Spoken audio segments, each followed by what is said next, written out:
Salam çox dəyərli gözəl insanlar. Mən Əfsanə Həsənova Nizamova. Həyatımda ilk dəfə təndirdə çörək bişirəcəm. Qızımın tənəli baxışlar altında. Get bax.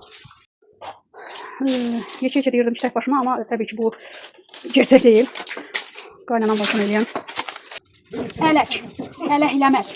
Əl sözün köküdür, əldən eləmək, eləməkdən ələk yaranıb. Ələkdən də ələkləmək. Mavi. Bu mənə qaynatamdır. Soyunduğundan uçur. O boyda pul töküb gəlin gətirdi, bir şey yaramırdı. Axırsı 20 ilin başında təndir rəhbəri yapacaq. Kimə deyəcək? Bütün dünyaya. İndi bir bu biləklikləri açmalıyam. Həmişə mənə deyirlər, səni incitmir, oyun narahat eləmir. Yox, narahat eləmir. Neçə ildir, illər deməyim.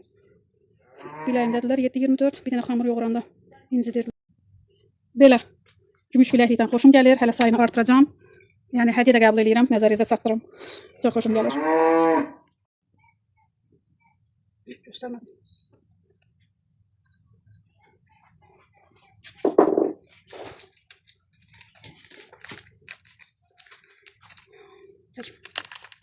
Çəkirəm da. Nə vaxtım? Deməli, droji suda qabartdım, köpürtdüm. Bir də əlavə olaraq instant maya əlavə edirəm. Duz. Bəsdir, çoxlar, azılar. Mənə də yetsin uşaq. Duzlar. Alabilir mi? Olmaz mı? Allah təşəkkür. Duzlu su düzəldirəm, sonra xəmiri yoğuracam. Cim sosalım gəlir.